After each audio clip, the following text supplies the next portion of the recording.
Is this some kind of a joke, Lo? Rinig sa apat na sulok ng kanilang salas ang boses na yun ni Micaela. Kauuwi niya lamang galing sa trabaho nang kausapin siya ng kanyang lolo. At para lamang sabihin na ipapakasal na siya nito sa lalaking napili nito. Since hindi rin naman daw siya makapagdala ng nobyo para ipakilala dito. 8 taong gulang siya na maulila sa magulang. Parehong nasawi sa car accident. At dahil solong anak lamang siya, kaya ang lolo Craig niya na ang tumayong guardian niya. Ang matanda na lang din ang natitira niyang kamag-anak. Mahal na mahal niya ito at palagi niyang hinihiling na sana palagi itong malakas. Aaminin niyang simula nang mawalan siya ng mga magulang ay natatakot na siyang maiwan mag-isa. Lower down your voice, Micaela. Hindi pa ako nabibingi. Mukhang ngayon pa lamang. Suway nito sa kanya. Muli siyang bumalik sa pagkakaupo at pilit kinakalma ang sarili. Lo naman kasi, bakit po kayo nagbibiro ng ganun? Abay seryoso ako iha. Nag-iisa ka lamang na apo ko. At alam mo naman na tumatanda na ako. Ayoko namang iwan kang mag-isa rito sa mundo ano. Gusto ko bago lumisan alam kong nasa mabuting kamay ka. Napalabi siya. Bakit po ba kasi kayo aalis? Idinaan niya sa pagbibiro ang lungkot na biglang naramdaman. Hindi naman kasi lingid sa kaalaman niya na matanda na talaga ito. At anytime may maaari na siyang maiwan na namang mag-isa. Iha! Masama siya nitong tinignan. Mas lalo lang tuloy humaba ang nguso niya. Lo naman, wag nga po kasi kayong nagsasalita ng mga ganun Kinuha niyang kamay ng abuelo at hinawakan yun. Malakas pa po kayo. Hindi pa po kayo mawawala. Gustuhin ko man apo pero hindi natin masasabi ang nakatakdang mangyayari. Kaya nga nagpasya na akong ipakasal ka sa anak ng aking inaanak. Sino po ba yun? Baka po masamang tao yun. Kilalang kilala niyo po ba yun? Sumusukong tanong niya.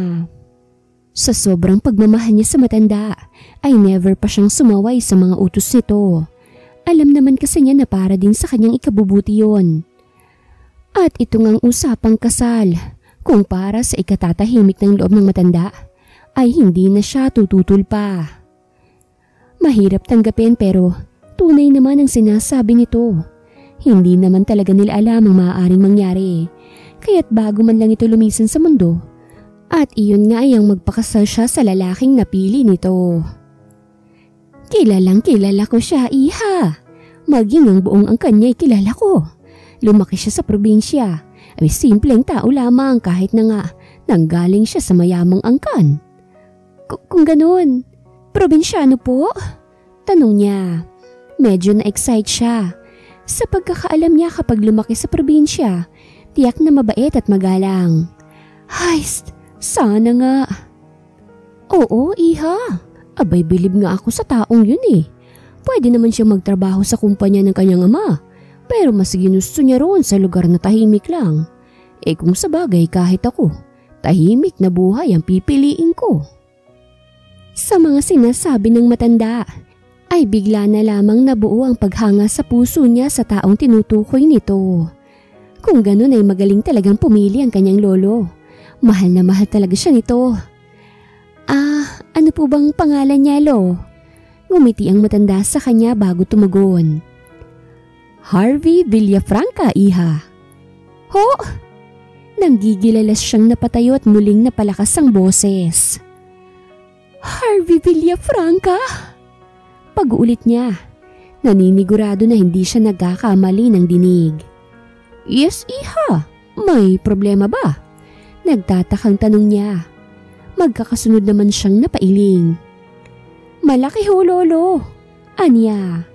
Malaking problema talaga dahil kilalang kilala niya rin ang lalaking tinutukoy nito. At hindi yun mabait. Lahat tuloy ng paghangang nabuo sa dibdib niya kanina ay mabilis na naglaho. Paano hindi? Bully ang lalaking yun. Malabo pa sa sabaw ng pusit na makalimutan niya ang pambubuli at pamamahiya ng lalaking yun sa kanya nung siya'y elementary pa lamang. At kahit na matagal ng panahon ang nakalipas ay sariwa pa rin yun sa utak niya. Hindi siya mabait, Lo. Siya lang naman po yung palaging nambubuli sa akin noon.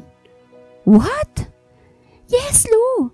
Hindi ko makakalimutan ng pangalan nun. Tatangu-tangong tugon niya na malakas namang ikinatawa ng matanda. Abay, what a small world, iha. Baka naman itinadhana talaga kayo. What?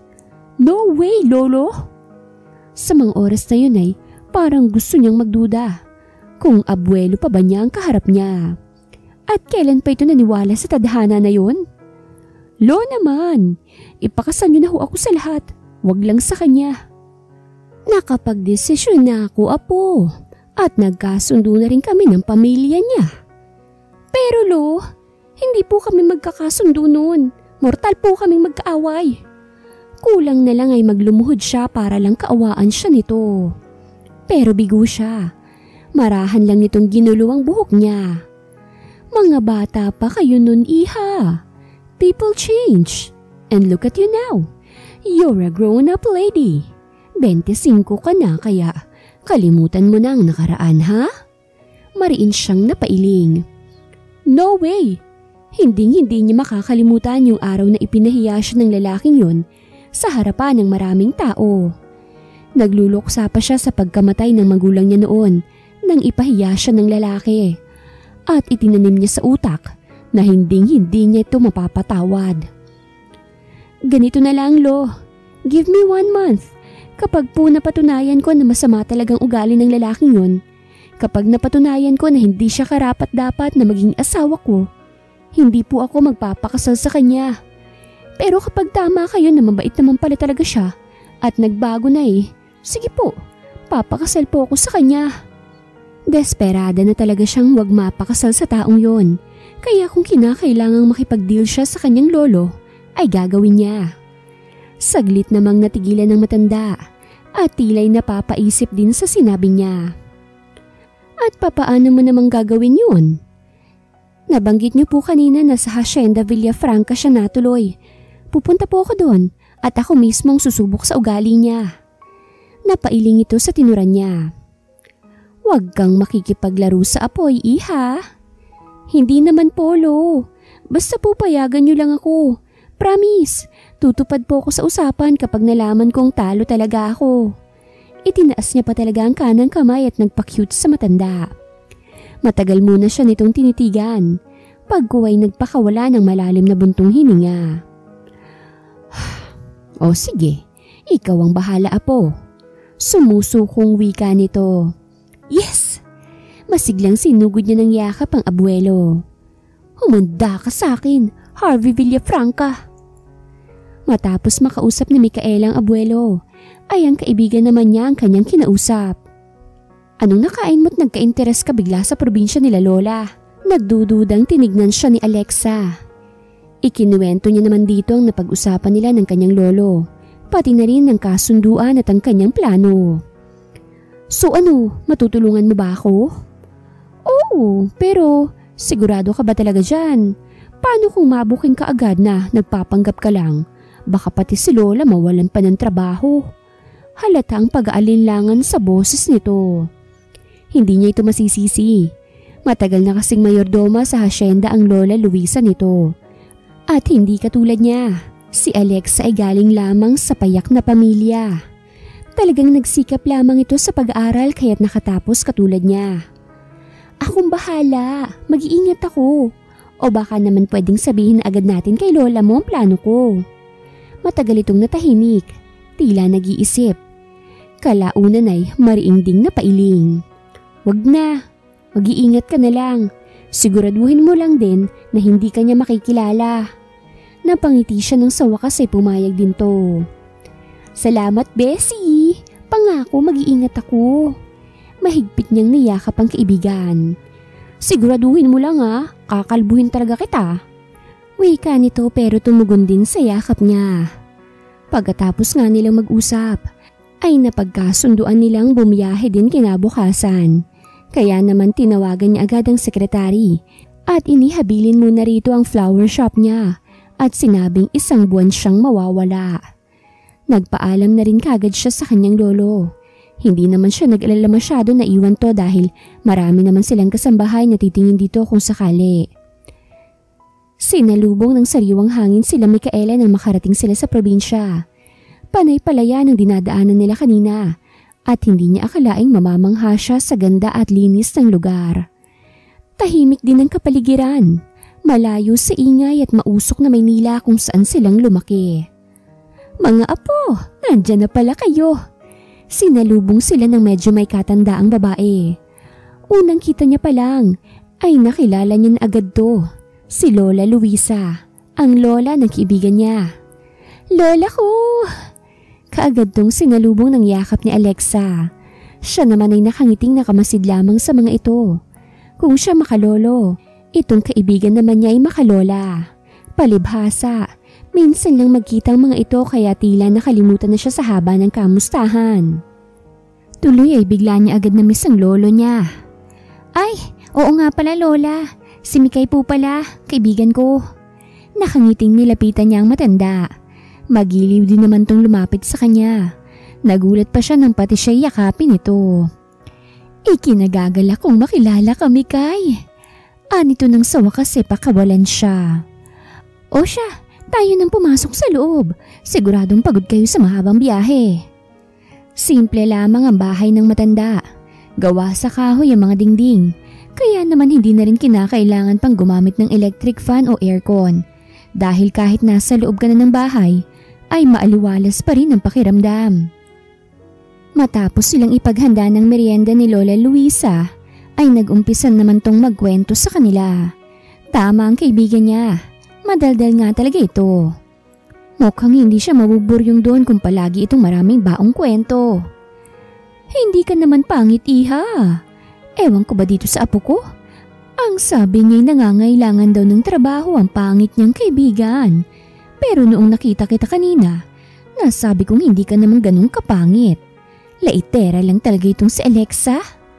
Magkasabay na napawi ang ngiti nila sa sinabing yun ng matanda. Saglit din siyang kinabahan ng mga oras na yun. Kung ganun ay palpak palang pagdidisguise niya. Bago kasi sila lumuwas ay nagdisguise na siya bilang pangit na babae. Nagsuot siya ng kulot at buhaghag na wig. May malaking nunal din sa may kaliwang sentido niya at sa gilid ng labi. At nagsuot siya ng malaking salamin. Malalaki at lumang mga kasuotan din ang dinala niya. Katulad na lamang ngayon, nakasuot siya ng malaking t-shirt na tinernuhan ng malaki ring palda. Talaga po? Hindi pa po ako pangit?" Nakangiwing tanong niya. Dahil may malaking salamin sa salas kung saan sila nakapwesto, ay saglit niyang sinipat ang sarili doon. "Ang pangit kaya niya, Lola?" Pangit talaga siya, lalo na ang makapal at nakabuhaghag niyang buhok. Mukha siyang bruha. Kung may makakakita nga siguro sa kanya, ay baka mapagkamalan pa siyang mangkukulam. Muli siyang napangiwi sa naisip. "Ikaw, apo ha? Napakalitera mo. Parang hindi mo kaibigan ang sinasabihan mo." "Oo nga't pangit si Mikay, pero siguradong kapag naayusan niya ay gaganda na rin." Wika ng matanda na sinabayan pa ng palo sa balikat si Alexa. "Di, pangit nga po ako." Kunwari ay malungkot na saad niya. "Gusto mo bang ayusan kita, iha, bago kita ipasok sa hasyenda?" Nagkatinginan silang magkaibigan at sabay ding napailing. "Naku, wag na po, Lola. I love myself." "O nga, Lola, tsaka wala na rin namang igaganda pa yan." Pasimple niyang kinurot si Alexa sa sinabi. Kanina pa itong namumuro sa kanya. Kung hindi niya lang talaga kailangan ng tulong nito. Hindi rin nagtagal si Alexa sa probinsya dahil may trabaho pang naghihintay dito. Sadyang inihatid lang siya nito. Bago tutuluyang umalis ay panay pang paalala sa kanya na huwag siyang magpapahuli. Panay naman ang pangako niya na hindi siya papahuli. Pagkaalis nito ay naghanda na rin silang pumunta sa hasyenda. Hinihintay na raw sila doon ni Harvey. "Tamang-tama talagang dating mo, iha. Nag-resign na kasi yung tagalinis sa mansyon. Kaya't nagpahanap agad ng kapalit si senyorito. At dahil ako nga ang magpapasok sa iyo doon, ay hindi ka na niya hinanapan pa ng resume. Basta iha, sipagan mo lang, mabait naman yung si senyorito." Paglalahad ng matanda habang sakay sila ng van. Ang van ay pag-aari din daw ni Harvey at sadyang ipinasusundo sila dahil nga mahirap makahanap ng masasakyan papunta sa Hacienda Villafranca. Pataas pa kasi yun. Hindi ko po kayo ipapahiya, Lola. May kalahating oras din siguro ang naging biyahe nila bago sila makapasok sa hacienda. Totoo nga ang balita, maganda at malawak ang lugar. Tumigil ang kanilang sinasakyan sa harap ng malaking bahay. Isang palapag lamang yon ngunit natitiyak naman niyang malawak ang loob.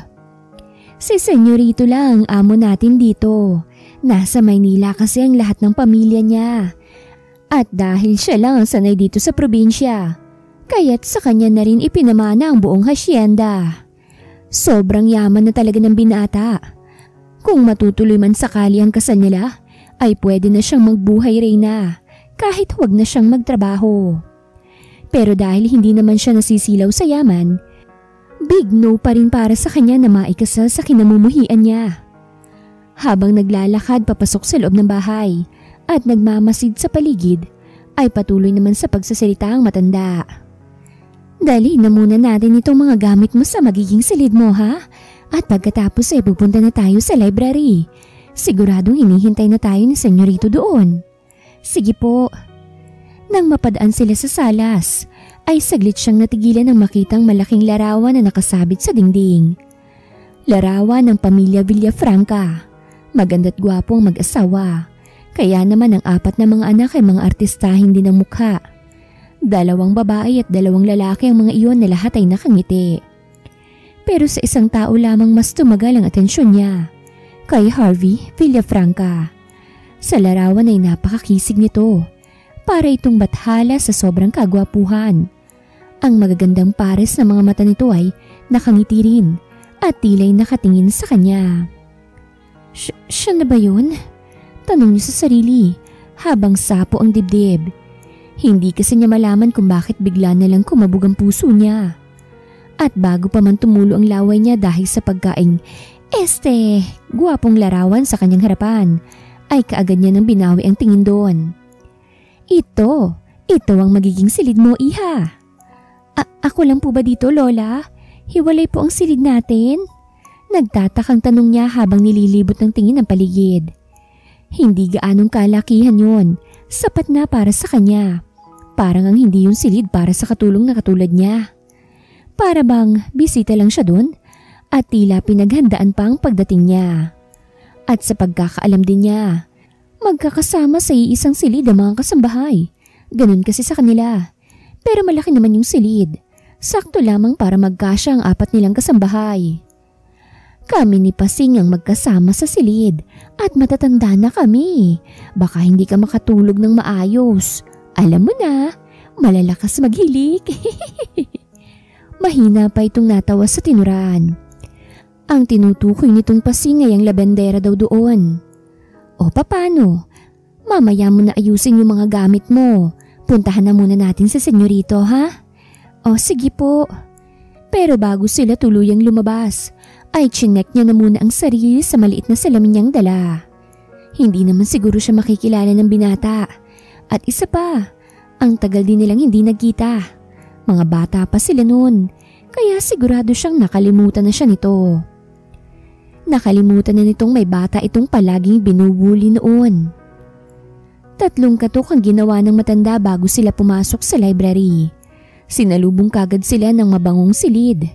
Pero ang higit na nakaagaw ng pansin niya ay ang mga libro na maayos na nakapata sa bookshelves. Mukhang mahilig sa libro ang binata.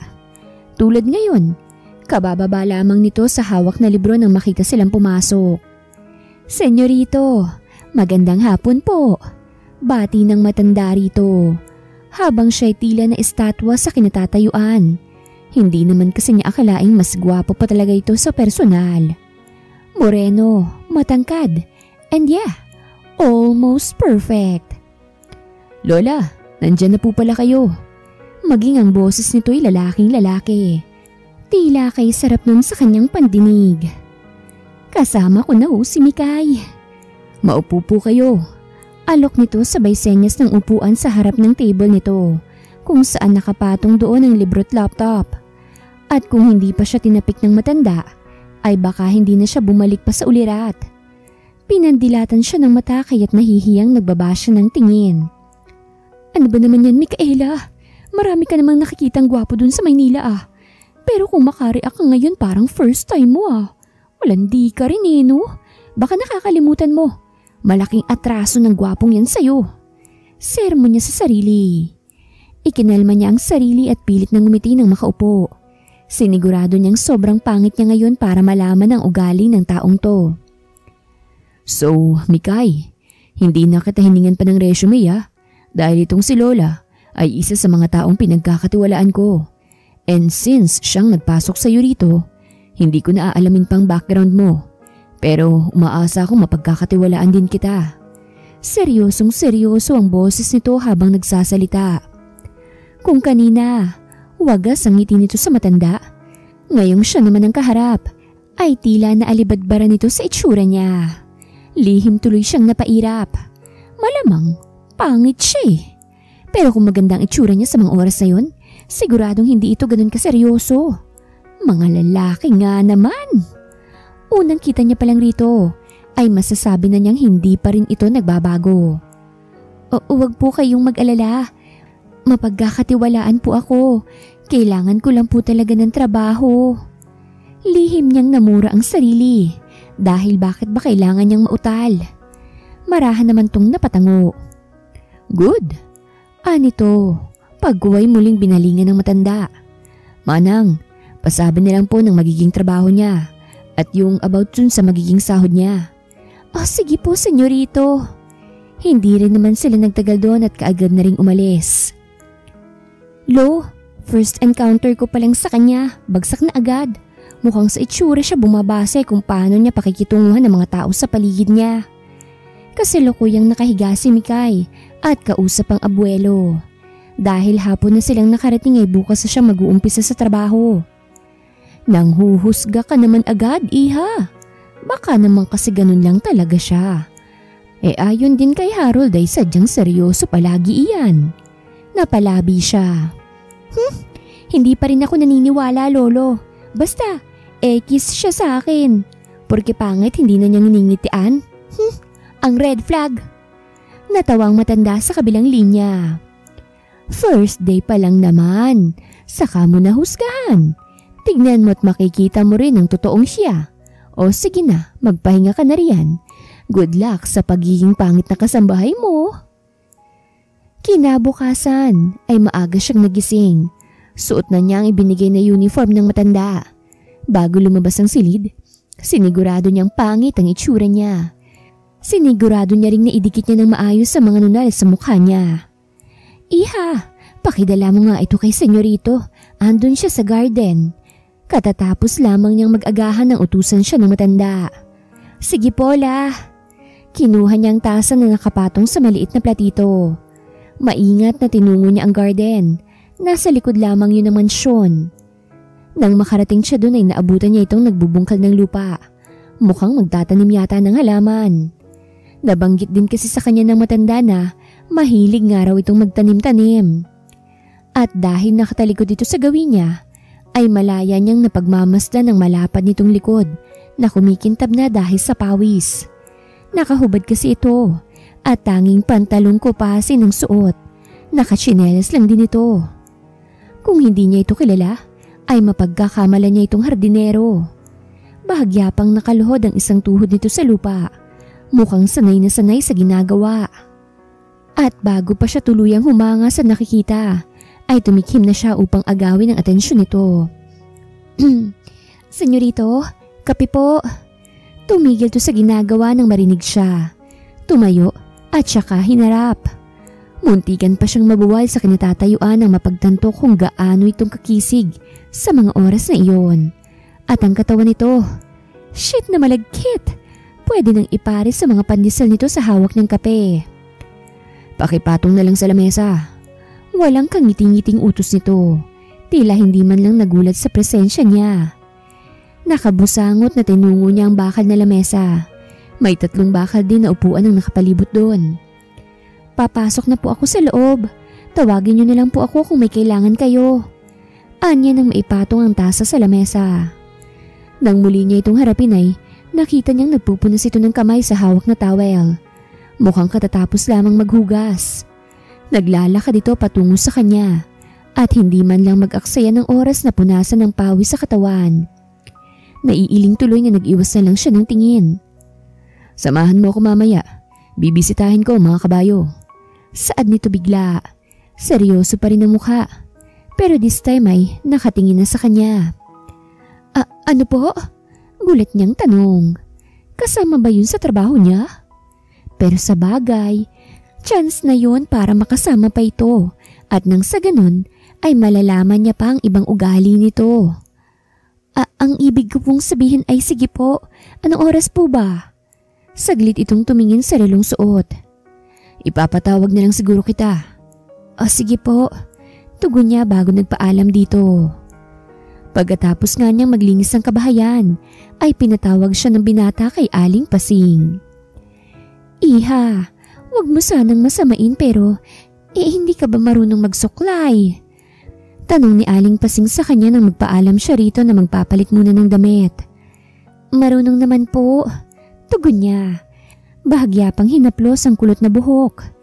Sinasadya ko lang po talagang magmukhang bruha. Gusto niya pa sanang idagdag. Kaso baka magtaka pa ito kaya itinikom niya na lang ang bibig. Gusto mo bang akong magsusuklay sa'yo? O kaya bawasan natin ang buhok mo? Ay naku, wag na po. Mahal ko po ang buhok ko eh. Kandailing pa siya. Nagtataka lang kasi ako sa'yo. Yung iba kasing dalaga na mga tauhan sa asyenda. Kung todong paganda mapansin lamang ni senyorito. Pero ikaw, bakit parang wala kang pake? Hindi ka ba humahanga sa kagwapuhan ni senyorito? Hindi naman po. Sanay naman po kasi akong makakita ng gwapo. At isa pa, mas gwapo pa po ang tatay ko kesa kay senyorito. Abay, kakaiwak talagang bata ka. Iiling-iling pa ito at tila hindi makapaniwala sa sinabi niya. Pero kung naiisip mong mag-ayos ang sarili at palitan niya mga pananamit mo, sabihan mo lang ako ha? Sige po. Tugon niya na lang at nagmamadaling nagpaalam. Sa kanya na lang siguro ito tatanungin tungkol sa ugali ng binata kapag parehas na silang hindi busy. Isa rin kasi sa dahilan kung bakit siya nagpunta sa lugar na yon ay para magtanong-tanong sa mga taong naroroon ng tungkol sa ugali ng binata. Maluwang na palda na pinarisan ng malaking damit ang suot ni Mikay nang lumabas siya ng mansyon. Nando doon at nakatayo at mukhang kanina pa siyang hinihintay ng binata. Pasensya na po, natagalan. Hinging paumanhin niya. Mukha kasing naiinip na ito. Nakakunot ang noon na sinuri nito ang kabuuan niya. Inaasahan niyang makikita niya sa mga mata nito ang pagkadisgusto dahil sa suot niya pero bigo siya. Nanatiling walang emosyon ang mga mata nitong ngayon ay sa mukha niya naman nakatingin. Tara na, maglalakad lang tayo. Malapit lang naman yun dito. At chance mo na rin yun para makabisadong lugar. Wala pong problema. Tahimik lamang silang dalawa habang naglalakad. Siya'y inaaliw ang sarili sa ganda ng paligid. At ang binata, hindi niya alam kung anong iniisip nito. Malawak ang hasyenda. Sa kanang bahagi matatagpuan ang mga taniman ko ng prutas. May mga bahay din doon na tinitirhan ng mga empleyado ko. Sa kaliwa naman, nakapwesto mga alaga kong hayop katulad ng kabayo, kambing. May babuyan din kami kaso nasa dulo na yon. Bigla ay saad ni Harvey. Naagaw tuloy nito ang atensyon niya. Nagtataka niya naman itong nilingon. Bakit kasi kailangan pa niya itong sabihin? At saka bakit parang tinuturo siya nito sa lugar? Sinasabi ko lang dahil baka mamaya maraming tanong dyan sa utak mo. Nabasa yata nito ang nasa isip niya. Marahan na lamang siyang tumango. Ang lawak nga po pala. Kung ganun ay marami po talaga kayong tauhan. Marami kayong nabibigyan ng trabaho. Sila naman ang dahilan kaya mayroon silang trabaho. Masisipag sila at yun ang gusto ko sa mga tao. Pahambol pa. Napaismid siya sa naisip. Marunong ka bang sumakay sa kabayo? Huminto ito sa paglalakad at nakapamusang hinarap siya. Hindi po eh. Naiilang na tugon niya. Bakit ba siya naiilang sa mga titig nito? Gusto mo bang matuto? Po? Halos umalwang mata niya sa gulat dahil sa sinabi nito. Seryoso ba to? Balak ba siyang turuan nito? Pero bakit naman? Katulong lang naman siya. Ganito ba ito sa lahat ng katulong? Kung gusto mo lang namang matuto, willing akong turuan ka. At para siyang hihimatayin ng sa kauna-unahang pagkakataon, ay ngitian siya nito. Senyorito, seryoso ka po ba? Mukha ba akong nagbibiro, Mikay? Matama nitong tumitig sa kanya, dahilan para magwala na naman ang puso niya.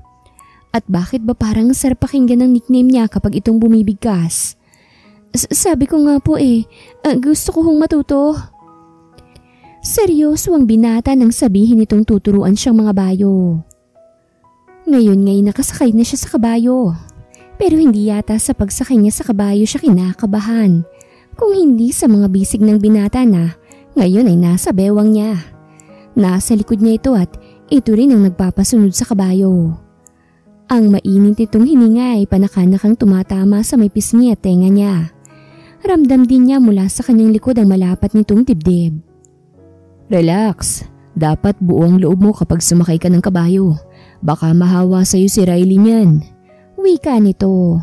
Ang tinutukoy na Riley ang itim na kabayo na kanilang sinasakyan. Hindi ko pala kaya, senyorito. Nahihilo na po ako Pagdadahilan na lamang niya para makalayo dito. Para na talaga siyang hihimatayin at hindi yun dahil sa pagsakay niya sa kabayo, kundi dahil sa pagkakalapit ng mga katawan nila. Hindi niya maintindihan kung bakit gano'n na lang ang epekto sa kanya ng pagkakadikit nilang iyon. What? Okay, bababa na tayo. Halata naman ang pag-aalala sa boses nito. Kaagad na rin silang bumalik sa hasyenda matapos yon. Nagpresenta pa itong alalayan siya pero tumanggi na siya.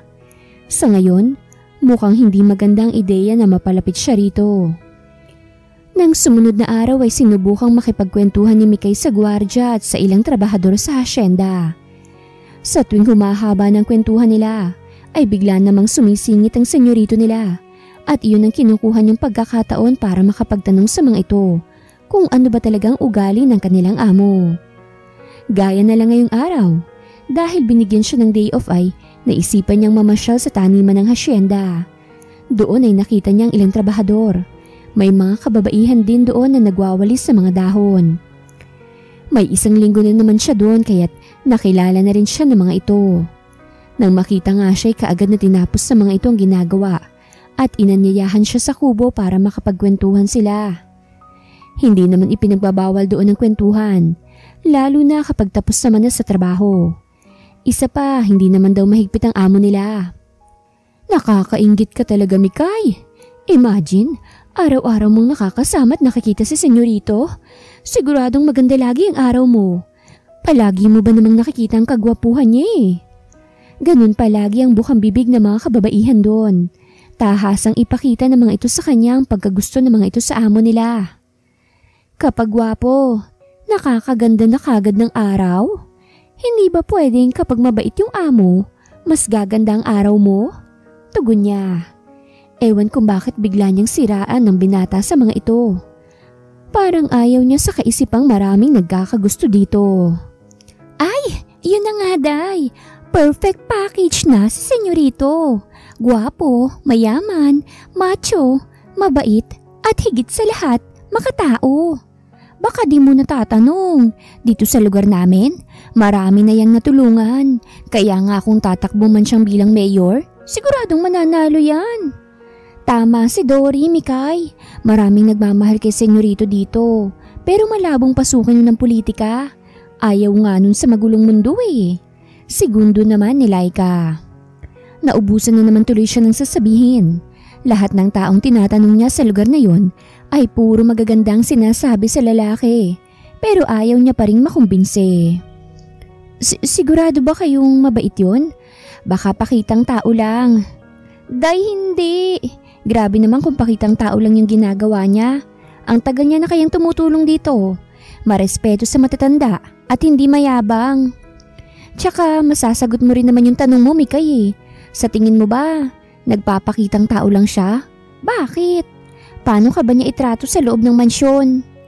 Para siyang sinampal sa sinabi niyo ni Laika. Tama naman kasi ito. Siya lang din na makakasagot sa tanong niya. At parang hindi naman.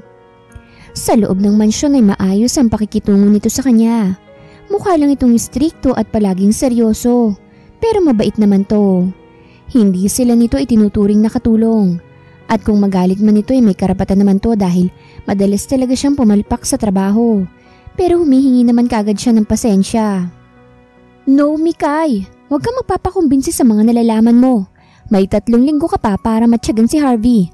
Ang bully na yon. Anya sa sarili. Nasa silid na siya at nagpapahinga sa mga oras na yon. At dahil ginugulo talaga ni Harvey ang utak niya, ay naisipan niyang tawagan ng abuelo. Apo, kamusta ka na riyan? Tatawagan pa nga lang sana kita eh. Napangiti kagad siya nang marinig ang boses nito. Ayos naman po, Lo. Namimiss ko na po kayo. So, uuwi ka na ba? Hindi pa po eh. Wala pang 1 buwan. Tumawag lang po ako para mangamusta. Maayos naman ako dito. Huwag ka mag-alala. Ano na palang balita sa plano mo? Nahilot niya ang sentido. Parang bigla na naman yung sumakit ng maalalang binata. Okay naman po. Iyon, wala pa rin akong mahanap na butas. Pero hindi ako titigil. Siguradong nababaitan lang sila kay Harvey kasi amo nila yun eh. Hindi ka talaga naniniwalang mabait siyang tao? Kandailing siya kahit hindi naman siya nito nakikita. Opo, at patutunayan ko po na totoo ang kutob ko. Hindi ako papakasal kapag nalaman kong magaspang ang ugali niya. Kung ganon, bakit hindi mo subukang magtanong sa labas ng hasyenda sa hindi nasakop ni Harvey para makakumbinsi ka lalo? Saglit siyang natigilan. May punto ang lolo niya. Bakit nga ba hindi niya yun naisip? Napangiti siyang bigla. Good suggestion, Lo. O sige po, magpapahinga na po ako. Kayo rin po ah. Love you. Pagka-end ng call ay kaagad siyang napaisip sa sinabi ng matanda. Pag-uway nagdesisyon na pupunta sa bayan sa sunod niyang day off. Iha, nalinisan mo na ba ang silid ni Senyorito? Kasalukuyan siyang naglilinis sa salas nang dumating ang Lola Luisa niya. Hindi pa po la, tatapusin ko lang po ito. O siya sige, huwag mong kalilimutan ha? Opo. Nang makaalis ang matanda, ay binilisan na niya ang ginagawa para malinis ang silid ng binata. Mahirap na baka dumating agad ang binata. Hindi pa naman siya nakakapag-focus sa ginagawa kapag nasa paligid to. Pagkatapos nga niyang linisan ng salas, ay tinungo niya naman ang silid ng binata. 3 katok muna ang ginawa bago pumasok. Napangiti siya nang mapagtantong wala nga ito sa silid. Ibig sabihin ay makakakilos siya ng maayos. Sinimulan na niyang maglinis. Kahit malinis naman ang silid nito, dinaig pang babae sa pagkaka-organize sa mga gamit. Saktong magwawalis na siya ng sahig nang marinig ang pagbukas ng pinto. Mikay? Ay pala kang buntis! Gulat na nasapo niya ang dibdib. Nang lingunin niyang binata, ay tila nawala siya sa sarili nang makitang nakahubad to. Nakahain na naman sa harap niya ang mga pandesal nito. Sorry, nagulat ba kita? Pukaw nito sa atensyon niya. Mabilis niya namang itinikom ang bibig at tumayo ng maayos. Aayos lang po, pasensya na rin po at ngayon lang ako nakalinis ng silid niyo. Mukhang kagagaling lamang ng binata sa paglilinis ng kulungan ng kabayo. Pawisan pa ito, pero kahit ganun ay ang fresh pa rin itong tignan. Hindi rin to amoy pawis, parang ang hindi ito namamaho eh. Mukhang laging mabangong tignan. Ayos lang, anito. Kasalukuyan ang nagpupunas ng pawis. Habang siya, nakatayo lamang sa harapan nito. Nawawala talaga siya sa katinoan kapag kaharap ito. Anyway, pwede mo ba akong samahan sa bayan mamaya? May bibilhin lamang ako and I need your help. Sige lang po. Ano po bang tulong? At tubili niyang tanong. Pabagsak muna itong naupo sa sofa. Hawak pa rin ng tuwalya habang matamang nakatingin sa kanya. May babae kasi akong gustong bigyan ng regalo. Bigla siyang kinabahan sa tinuran nito. Babae? Kung ganun may nobyo na ito. Pero paano nangyari yon? Sa pagkakaalam niya, alam nito na ikakasal na rin to. Kung ganun ay makakasira pa pala siya ng relasyon. No way! Humigpit ang pagkakahawak niya sa tambo. Nobya niyo po? At bakit ba bigla nalang sumikip ang dibdib niya sa isiping may mahal itong iba? Bakit tila gusto niya siya lamang ang mahalin nito? Nakangiti naman tong umiling, kaya't nakahinga siya ng maayos. Pero hindi pa rin nagbabago ang bigat ng pakiramdam niya. Kita niya kasi kung papaanong kumislap ang mga mata nito. Tila matindi ang pagmamahal nito sa babaeng tinutukoy. She's not my girlfriend, pero malapit na kaming ikasal. So, magiging asawa ko na rin. Oho? Napamaang siya. Kulang na lang ay lumaglag ang panga sa narinig. Mahina naman itong natawa. Saglit na nagkamot ng batok. Magulo ba? Ganito kasi yan. Arranged marriage lang yung mangyayaring kasal. Napatango-tango siya. Kung ganun ay siya palang tinutukoy nito. Pero bakit naman siya nito reregaluhan? Close po kayo nung babae? Natahimik ito at tila napaisip. Hindi pa kami nagkikita eh. Pero nakita ko na siya sa picture. Maganda. And alam mo yun? Parang may something sa kanya nakakaiba. Kahit sa picture ko pa lang siya nakita. Naagaw na kagad niya ang atensyon ko. Bakas ang matinding paghanga sa mga mata nito. At ewan kung bakit bigla na lang siyang kinilig. Type niyo siya. Pigil ang ngiting saad niya. Inayos saglit ang suot na malaking salamin. Tumingin naman to sa kanya at bahagyang nagsalubong ang kilay. Hindi ko alam. Ano bang type? Gusto? Hindi ko pa masabi. Basta, excited na akong ma-meet siya. Baka crush niyo lang po. Siguro. Huli kong naramdaman to nung bata pa ako eh. Nakalimutan ko na nga lang ang pangalan ng batang babae na yun. Medyo matagal na rin. Napangiwi siya sa narinig. Bata pa lang po pala, maharot na kayo ano? Mahina itong natawa. O bakit? Ikaw ba? Hindi ka pa ba nagkaka-crush? Ito naman ngayon ang tila naging interesado sa kanya. Never pa po. Wala ka ring nagugustuhan? Muli siyang napailing. You mean, don't tell me wala ka pang nagiging boyfriend? Hindi makapaniwalang tanong nito. Teka nga, bakit ba kung makapagtanong to ay feeling close sila? Paano niyo naman po naiisip na magkakanobyo ako? Ang pangit ko po kaya. Who told you that? Biglang sumeryoso ang boses nito. Tila hindi nagustuhan ang sinabi niya. Yung salamin po. At obvious naman po, hindi ba? Bakit? Hindi po ba kayo napapangitan sa akin? Matagal itong tumitig sa kanya bago sumagot. No, actually you're cute. Ramdam niyang pag-iinit ng mukha sa tinura nito. Nang uuto ba ito o? Malabo lang ang mata. Paano niya ito nasasabing cute siya? Si senyorito naman, nambola pa. Pagak siyang natawa. No, hindi ko gawain ng mambola, Mikay. Tuluyan na siyang natahimik dahil sa sobrang kaseryosohan nito. At naniniwala akong walang pangit sa mundo. Marami lang talagang mga judgmental. Pero hindi ka pangit, Mikay. Sige na nga po. Ituloy mo na yung ginagawa mo. Pagkatapos niya naalis na tayo, maliligo lang ako. Kaagad na itong tumayo at pumasok sa closet. Ni hindi na siya hinintay pang makatugon. Malalim siyang nagpakawala ng buntong hininga ng mapag-isa. Nawiwirduhan siya sa sarili.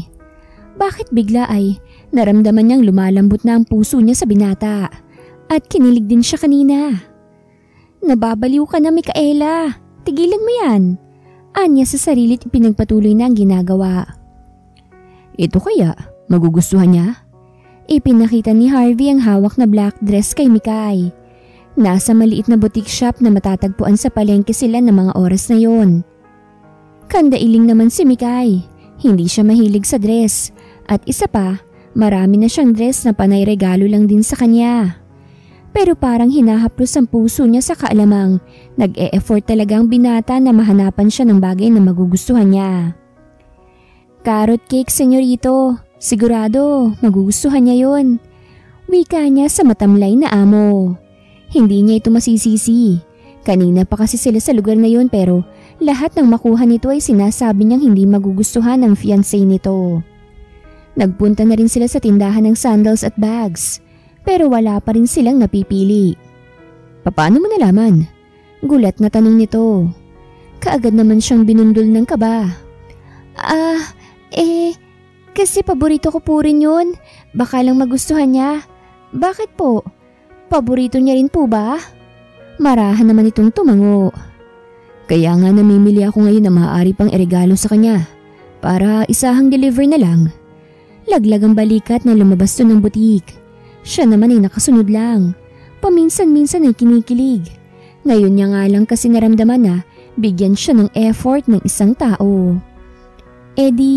Mga pagkain pong iregalo niyo sa kanya, magugustuhan niya yon. Samahan niyo na rin po ng yellow na tulips. Tumigil ito at nilingon siya. Magugustuhan niya kaya? Baka isipin nun. Iniisip kong matakaw siya. Nakabusangot na tanong nito. Hindi na tuloy niya napigilang mapahagalpak ng tawa. Mukhang problemado talaga ito kakaisip sa ireregalo sa kanya. Food is life naman kasi talaga kami mga babae, senyorito. O sige na nga, kapag nagustuhan niya, may tip ka sa akin. Wika nito at kinindatan pa siya. Tila naman huminto ang oras niya dahil sa kindat na yon. Konti na lang talaga ay hindi na niya maitatago ang kilig. Natigilan sa paglalakad si Micaela nang makita si Harvey na nagbigay ng lilibuhing pera sa bata. Kanina'y saglit siyang nagpaalam dito dahil bigla siyang tinawag ng kalikasan. At ito nga ang nadatnan niya ngayon. Salamat po Kuya Harvey. Hindi ko na po talaga alam kung kanino ako mangungutang Mangiyak-ngiyak ang bata habang nagsasalita. Wala yun. Sabihin mo sa mama mo kapag gumaling, pumunta sa hacienda at bibigyan ko siya ng trabaho, ha? Wika naman ng binata, na marahan pang ginulo ang buhok ng bata. O sige po, tiyak na matutuwa si mama kapag nalaman po niya yon. Salamat po ulit. Yumakap pa sa bewang nito ang bata na nakangiti naman itong tinugon. Marungis ang bata at mukhang hindi pa naliligo.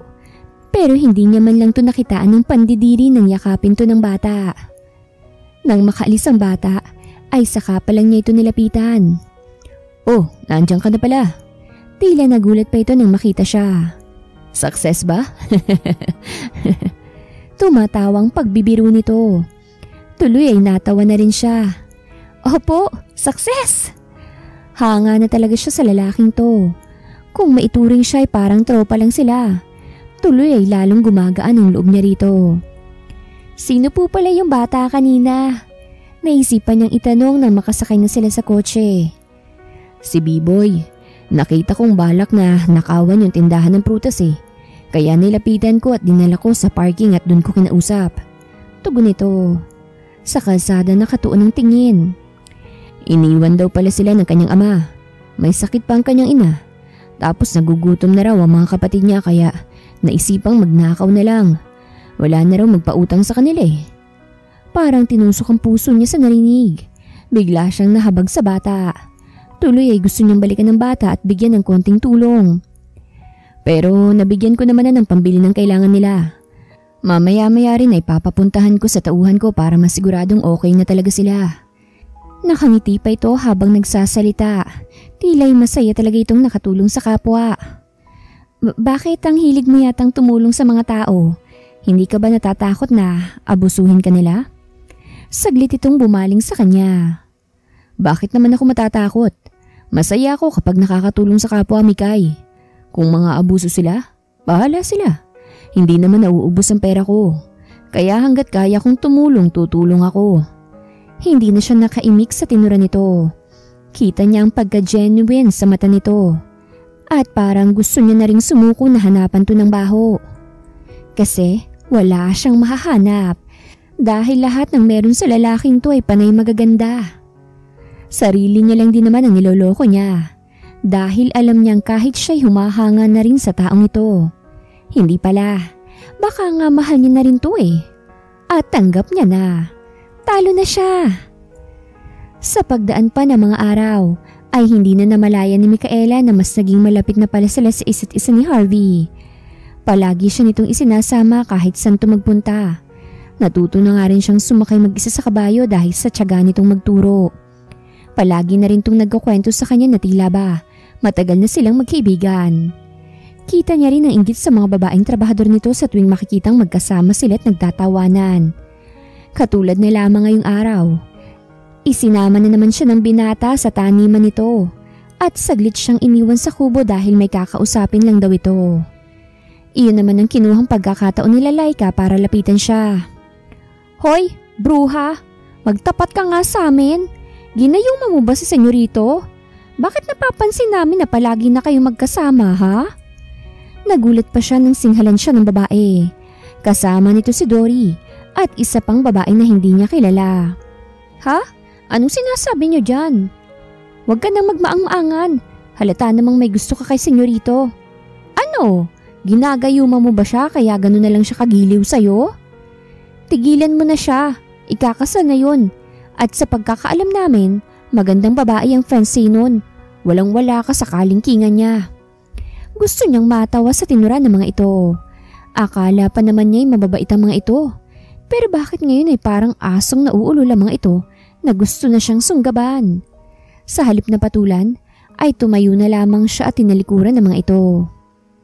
Ewan ko sa inyo, dami niyong issue sa buhay. Anya bago nilisan ng kubo. Sa isip-isip niya ay nagtatanong kung ano kayang magiging reaksyon ng mga ito kapag nalaman na siya at ang fiancé ni Harvey ay iisa. Kinagabihan, kasalukuyan siyang nagpapahangin at nagpapaantok na rin sa garden nang sumulpot si Harvey sa kanyang likuran. Bakit hindi ka pa natutulog? Pukaw nito sa atensyon. Muntikan pa siyang mapatali dahil sa gulat nang bigla itong magsalita. Hindi pa po ako inaantok.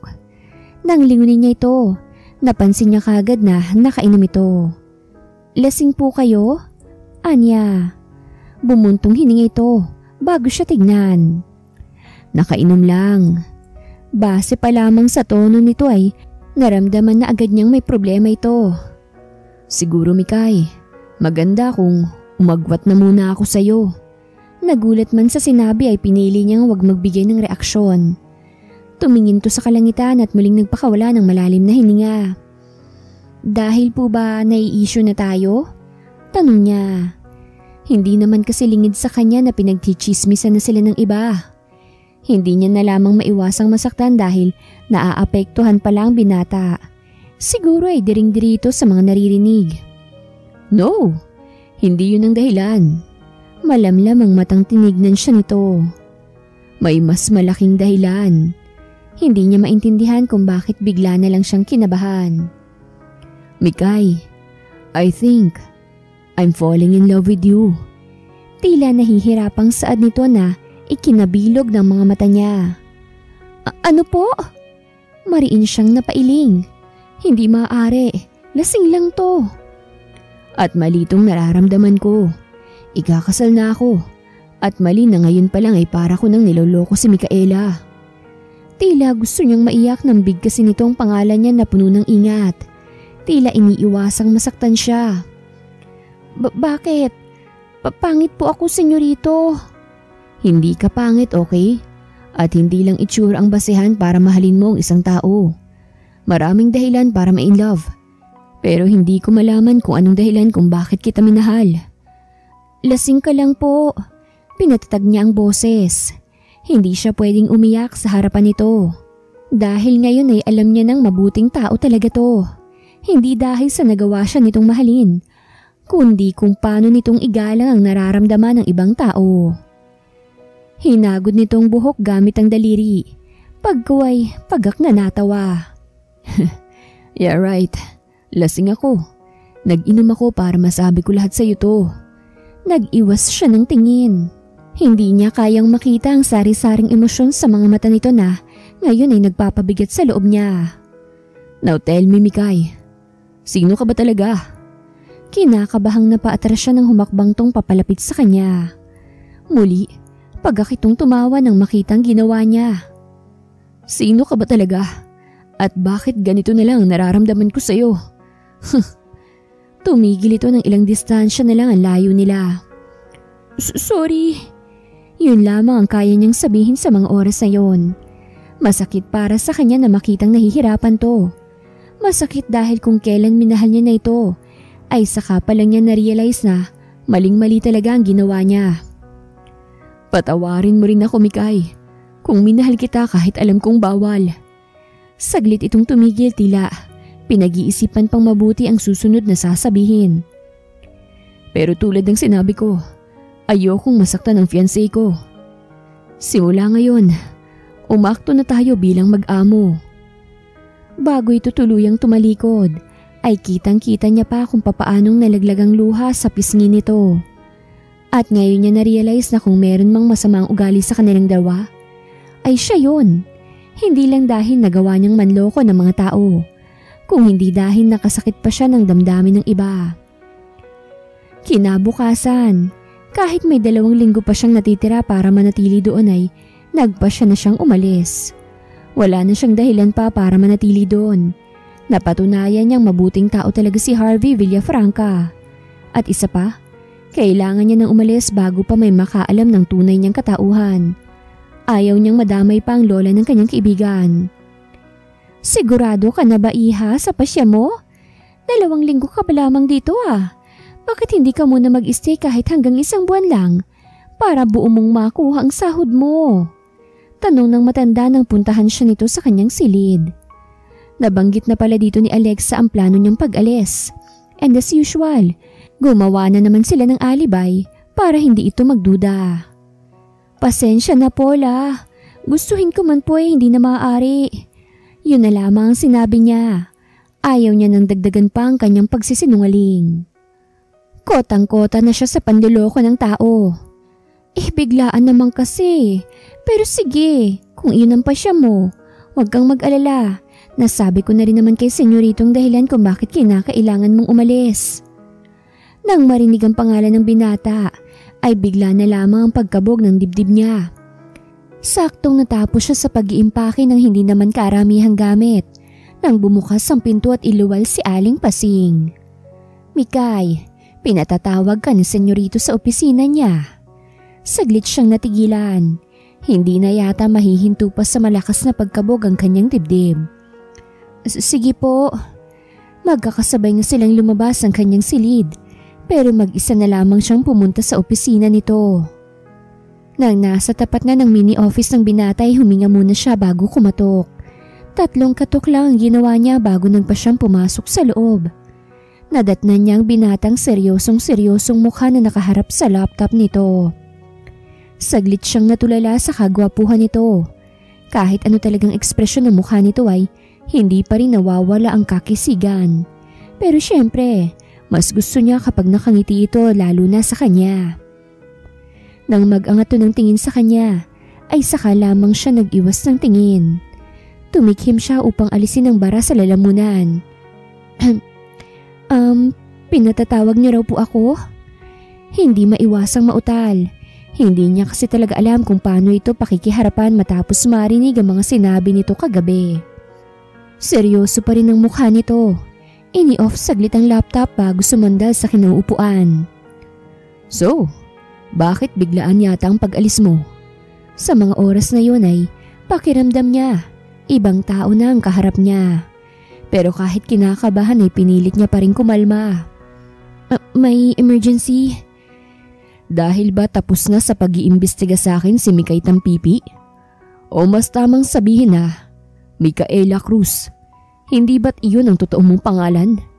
Napasinghap siya at tila'y nabingi sa narinig.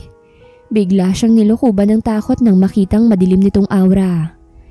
Bakas ang matinding gulat sa mukha niya dahil hindi inaasahang madidiskubre agad nito na ganun kaaga ang totoo niyang katauhan. Knowing na nagtapat lamang to ng pag-ibig sa kanya kagabi. Tumayo ang binata. Bakas ang matinding galit. Sa tingin mo ba hindi ko malalaman, Mika? At talagang nanloko ka pa ng mga tao ha? Para ano? Para humanap ng pruweba na masama akong tao? Ganun kasama ang tingin mo sa akin? Sa bawat hakbang na ginagawa ay siya namang pag-atras niya. Hindi rin niya kayang matagalang tignan ang mga mabibigat nitong tingin. Tila ipinapamukha nito sa kanya kung anong mga nagawa niya. Mariin na lang siyang napapikit nang maramdaman ang lamig ng dingding na dumikit sa kanyang likod. Ngayon ay wala na siyang kawala. Sa mga oras na yun, pakiramdam niya ay isa siyang aso na nabihag ng leon at anumang oras ay handang sakmalin. Tell me, Mika, sino ka ba talaga? At bakit mo to nagawa? Sa pagkakaalam ko wala akong atraso sa'yo. Ni wala akong maalala na naging parte ka nung nakaraan ko. Iyon ang akala mo. Gustong gusto niya yung isigaw sa pagmumukha nito pero hindi magawa. Sobra siyang natatakot sa presensya nito ngayon. Ano? Bakit hindi ka makaimik? Napasinghap siya nang haklitin nito ang kanyang braso. Binibigyan kita ng pagkakataong magpaliwanag, Mika. Huwag mong sayangin ang oras ko. Bitawan mo ko. Nasasaktan ako, ano ba? Nang tangkain niyang agawin ang braso, ay mas lalo lamang nitong hinigpitan ang kapit doon. Sa tingin mo ba hindi ako nasasaktan? Lintik, Mika. Niloko mo ko. Pinagmukha mo kong tanga. Pinaibig mo ko. Dahil dapat lang yun sa'yo. Kulang pa yun sa pananakit mo sa akin ng bata pa ako. Mas masakit yung naramdaman ko nung ipinahiya mo ko. Hindi na niya napigilan pa. Tuluyan na siyang sumabog sa harapan nito. Tila naman nagulat to sa pagtaas ng boses niya at parang napapasong binitawan siya nito. Who really are you? Naguguluhang tanong nito. Nagngit-ngit sa galit ang ngipin niya. Anong karapatan ng taong to nakalimutan ng mga pambubuli noon sa kanya? Hindi mo maalala? O sadyang pinilit mong kalimutan? Dahil hindi mo matanggap na isang beses sa buhay mo ay may kinawawa kang bata. Nagtatlong guhit ang noon ni Harvey. Marahan siyang napaatras at mariing napatitig sa kaharap. Umiiyak na ang dalaga sa kanyang harapan at napupuno ng sari-saring emosyon ang mga mata nito. Pero nangingibabaw ang lungkot at galit. At kahit gustuhin man niya itong yakapin ay inawat niya ang sarili. Hindi niya muna yun gagawin sa ngayon. Kailangan niyang marinig ang dahilan kung bakit nagawa nitong manloko ng mga tao. Ako lang naman yung batang babae. Na-trip mong laging pagtripan at ipahiya nung elementary pa lang tayo. Hindi mo alam? Palagi mo akong pinagtatawanan nun. Bakit? Dahil palagi lang akong mag-isa at walang sumusundong magulang sa akin. Mariin itong pinunasan ng mukha. Palagi niyong pinapamukha sa akin na wala na akong magulang. Na habang tuwang-tuwa kayong pagtripan ako, hindi niyo alam nagluluksa ako dahil wala na talaga akong magulang. Dahil pareho silang nasawi sa car accident. Parang bombang sumabog sa harapan niya ang mga sinabi nito. Bigla ring pumasok sa alaala niya yung mga panahong bata pa lamang siya na walang alam sa mundo. Ang tanging alam niya lang noon ay magpasaway, makipagbarkada sa mga batang bully, at isa nga ang dalaga sa naging biktima niya noon ng pambubuli. Pero nagbago na siya. Simula nang mabiktima ng bully ang mga kapatid niyang babae ay inihinto na niya ang pambubuli. At kung kailan naman balak na niyang humingi ng tawad kay Mika, ay saka naman to biglang nawala. Ayon sa narinig niyang balita ay nag-transfer na ito sa ibang school. Sobra siyang nagilty noon sa kaalamang hindi man lang nakapag-sorry dito. Pero ipinangako niya sa sarili na magbabago na siya. At iyon nga ang dahilan kaya't hanggang ngayon ay pinipilit niyang maging mabuting tao. Iniisip niyang sa ganung paraan ay makakabawi din siya sa batang palagi niyang binubuli noon. Na ngayon ay ang dalagang kaharap niya na pala at muntikan pang mapakasalan. At kahit matagal na yon, nandito pa rin ang sakit sa dibdib ko. Sakit dahil hindi ko man lang nagawang enjoy ang pagiging bata ko. Dahil simula nung umalis ako ng school, mas pinili ko na lang mag-home study. Dahil natatakot akong baka may mambuli na naman sa akin.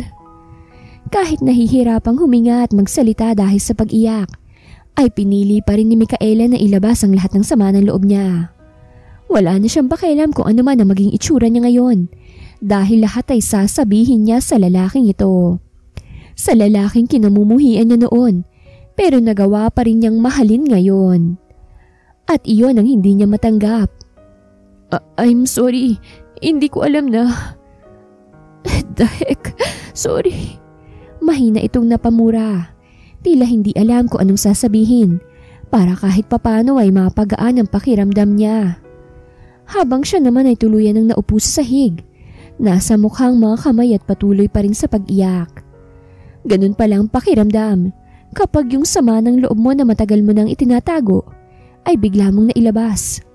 Mabigat sa dibdib pero tila ba'y nabawasan na ang galit na kanyang dinadala. Alam kong hindi mabubura ng sorry ang mga nagawa ko noon pero hayaan mo kong bumawi sa'yo. Hindi na niya pinansin pa ang mga pinagsasabi nito. Umiyak lang siya ng umiyak hanggang sa tuluyan ng manlabo ang paningin niya. Segundo lang nang lumipas ay tuluyan na siyang nawalan ng malay. 2 weeks later, Micaela's point of view. Nagising ako dahil sa aroma ng kape na bumabalot sa loob ng aking silid. Nang magmulat ako ay kita ko si Lolo na mukhang kapapasok lamang sa aking silid. May hawak siyang 2 tasa ng kape. Good morning, Lo. Bati ko nang makabangon. Oh, gising ka na pala. Good morning din. Kape? Napangiti ako. Inanyayahan ko siyang maupo na muna habang ako'y nagpunta sa CR para maghilamos. Kamusta ka naman, Apo? Maayos ka na ba? Napatigil ako saglit sa pagpupunas ng aking mukha nang marinig ang tanong niya. At muli ay bumalik sa alaala ko yung huling tagpo sa amin ni Harvey. At sa loob ng 2 linggo ay ngayon lamang ako kinausap ni Lolo mula nang umuwi ako galing sa probinsya. Siguro ay dahil mahaba-haba na rin ang panahon ibinigay niya sa akin para makapag-isip-isip ako. At tama siya. Ngayon ay handa na akong pag-usapan ang mga nangyari sa amin ni Harvey doon sa hasyenda. Pagkatapos ko sa aking ginagawa ay lumabas na ako ng CR at nilapitan siya sa sofa. Tinabihan ko siya pag kuwa'y niyakap. Sorry po, Lo. Kusang nagtuluan ng mga luha sa aking mukha. Shh, Apo. Always remember, there is always a second chance. Pangalawang pagkakataon para maitama mo ang mga pagkakamali mo. Anya habang marahang hinahaplos ang aking buhok. Kahit hindi ako magkwento, alam kong alam niya na ang mga nangyari at ang nararamdaman ko ngayon. Ngayong alam mo ng mabuting tao si Harvey at pinagsisisihan niya ang mga ginawa niya sa iyo noon. Sana'y tuluyan mo na siyang napatawad. Hindi pa naman huli ang lahat, Micaela. At isa pa'y tulad ng sinabi mo, mga bata pa kayo noon. Noon na yon. Matatanda na kayo ngayon at maalam nang magsisi sa mga maling nagawa. Kaya sana wag mong hahayaan na tuluyang lamunin ng galit yung puso mo. Kumalas ako sa pagkakayakap. Pinunasan ang aking mukha at tinignan siya. Matagal ko na po siyang napatawad, Lo. Simula nung inamin ko na rin sa sarili ko na mahal ko na siya. At wala nang dahilan pa para mawalang nararamdaman ko sa kanya. Napangiti siya. I knew it. Sinasabi ko na nga ba't oras na makasama mo siya at makilala mahuhulog ka rin talaga. Ginagap niya ang aking kamay. Alam mo ba ang isa sa mga dahilan kung bakit kita pinayagan noon na magpunta sa hasyenda at magpanggap? Kumunot ang aking noon nang makitang makahulugan niyang ngiti. Dahil alam ko nga na maaari kang ma-inlove sa kanya. At hindi nga ako nagkamali. Now you are really in love with your childhood enemy. Napangiti na rin ako sa sinabi niya. Totoo naman kasi. At sino bang mag-aakala? Kahit ako hindi ko akalain na mai-inlove ako sa lalaking halos isumpa ko na sa galit ko noon. Kaya ano pa bang hinihintay mo? Puntahan mo na siya ngayon bago pa siya tuluyang makaalis ng bansa. Ano pong sabi niyo? Kinakabahan kong tanong. Hindi mo nga pala alam. Kagabi nagpaalam na sa akin si Harvey. Aalis daw muna siya ng bansa para bigyan ka muna ng panahon na makapag-isip. Sumuko na po agad siya sa panunuyo sa akin. Malungkot kong tanong. Sa loob kasi ng 2 linggo ay wala siyang ginawa kung hindi ang puntahan ako dito sa bahay para suyuin at humingi ng tawad. Ilang beses niya na rin akong tinangkang sunduin at ihatid sa trabaho ko pero lagi akong umiiwas. Akala ko kapag nalaman niya ang pagpapanggap ko ay magagalit siya. Pero hindi. Nagtampo lang daw siya. Pero hindi niya magagawang magalit sa babaeng mahal niya. Naiintindihan niya rin naman daw kung bakit ko yun ginawa sa kanya. Hindi sa ganun, iha. Gusto ka lang siguro niyang bigyan ng panahon para nga makapag-isip-isip ka naman. Hindi siya pwedeng umalis, Lo. Mariin akong umiling. Hindi siya pwedeng umalis. Lalo na ngayong handa na akong tanggapin at harapin siya. At aminin sa kanya na parehas lang kami ng nararamdaman. Ano pang ginagawa mo? Puntahan mo na siya ngayon. Siguradong papunta na yun sa airport. Thank you, Polo. Mabilis ko siyang hinalikan sa noo bago nagmamadaling lumabas. Wala na akong pakialam kahit na nakapantulog pa ako ngayon at wala man lang kahit pulbo sa mukha. Mahalaga sa akin ay maabutan ko siya. Puisit naman. Magkakasunod ang ginawa kong pagbusina pero walang epekto. Talagang mahaba ang traffic. Bakit naman kasi ngayon pa? Kinuha kong cellphone at tinawagan si Harvey. Good thing dahil isang ring pa lang ay sinagot niya na. Yes, hello? Who's this? Mama mo, nasan ka ha? Balak mo kong takasan? Naiinis. Pero at the same time ay masaya dahil nagawa niyang sagutin ang tawag ko. Micaela? Tila nagulat pa ito. Oo nga pala. Hindi niya alam na nagpalit ako ng number. Yung isa ko kasing number dati ay pinalitan ko dahil palagi siyang tumatawag doon. The one and the only. Nasaan ka ba? Huminto ka't hintayin mo ako dyan. Saglit siyang tumahimik. Mukhang pinag-iisipan pa yata kung sasabihin o hindi. Fine. Pasalamat ka, mahal kita. At dahil hindi pa rin umuusad ang traffic, ay nagpasya na lang akong pumara ng motor at kaagad din naman akong nakasakay. Ilang minuto lang ang lumipas ay nakarating din ako sa lugar ni Harvey. Nakasandal siya sa may pinto ng kanyang kotse habang nakapamusa at malayo ang tingin. Wala na akong sinayang pa't mabilis ko siyang nilapitan. Oh, God knows how much I miss this man. Harvey! Hinihingal na nilapitan ko siya. Gulat namang nilingon niya ako. Mikay? Tumakbo ka ba? Nag-aalalang nilapitan niya ako. Kaagad siyang naglabas ng panyo para punasan ang pawis ko sa noo.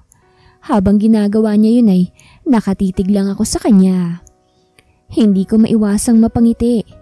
Isa sa mga minahal ko sa lalaking to ay ang pagiging caring niya. Halos lahat naman siguro ng babae may in love kapag ganito palagi ang makakasama. I'm sorry. I'm sorry kung niloko kita. Kung nagpanggap ako. Shh! Ipinatong niyang isang daliri sa labi ko. It's okay. Tapos na yun. Ang nangyari ay nangyari na. Hindi na natin maibabalik pa para mabago pa. Pero may second chance. Para maitama ang mga pagkakamali at muling makapagsimula. Putol ko sa sasabihin niya. Sabay pa kaming napangiti. Grabe yung moto niyo ni Lolo. Siguro, kayo talaga yung totoong mag-apo eh. Pagbibiro ko, maging siya'y natawa na rin. Pero, seryoso Harvey, mahal mo pa ba ako? Sobra. Hindi nga yata pa mawawala yung pagmamahal ko sa'yo eh. Bakit ka aalis? Pinahaba ko ang labi ko para naman malaman niyang nagtatampo ako. Iiwanan mo na ako? Hindi kita iiwan, Mikay. Gusto lang talaga kitang bigyan ng panahon para makapag-isip-isip. Kung nandito lang din ako sa Pilipinas, ay hindi ko talaga magagawang hindi ka puntahan para makita. Kaya naisip kong mag-abroad na lang muna. Kung ganun, huwag ka nang umalis dahil okay na ako at nakapag-desisyon na ako. Napatawad mo na ba ako? Mahal na mahal kita, Harvey. At matagal na rin kitang napatawad. Kaya huwag ka nang umalis oh. Tila naman na estatwa siya sa narinig. What did you just say? Ang mga mata niya hindi makapaniwalang nakatingin sa akin. Sa halip naman na sumagot, ay tumingkayad ako para sana gawaran ng halik ang labi niya. Pero hindi ko inaasahang hahapitin niya ako sa bewang at ilalagay ang kamay sa aking batok para palalimin ang aming halik. Ang bala kong smack na halik lamang ay nauwi tuloy sa mapusok at malalim. Hanggang sa makalimutan na nga namin na nasa gilid lamang kami ng kalsada kung saan may mga sasakyang dumaraan. Humiwalay lang kami sa isa't isa nang makarinig ng palakpakan at nang tignan namin ay halos magpalamon ako sa lupa sa hiya nang makitang si Lolo yon. Masayang nakatingin siya sa amin. "Lolo? Sige lang iha, ngayon ka pa mahihiya. Ang dami nang nakakita sa inyo ng gahalikan eh."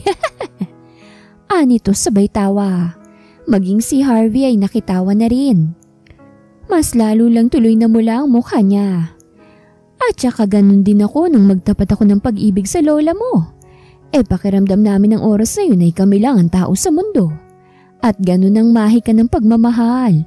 Nagagawa mong kalimutan kahit pang matinding galit na nararamdaman. Tuluyan na rin akong napangiti sa tinuran niya. Tama si Lolo. Napaka-powerful ng pagmamahal.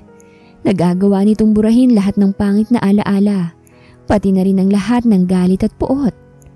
Kaya mas lalo kong napatunayan ngayon kung gaano kong kamahal si Harvey. At sobra akong nagpapasalamat sa Diyos at syempre sa lolo kong mahal. Dahil kung hindi dahil sa kanya, hindi ko matatagpuan ang lalaking bubura sa galit sa aking puso at ang lalaking mamahalin ko hanggang sa ako'y nabubuhay. I love you, Micaela. Mas mahal kita, Harvey Villafranca. At muli, naglapat ang aming mga labi para matikman ang tamis ng aming pagmamahalan. Wakas!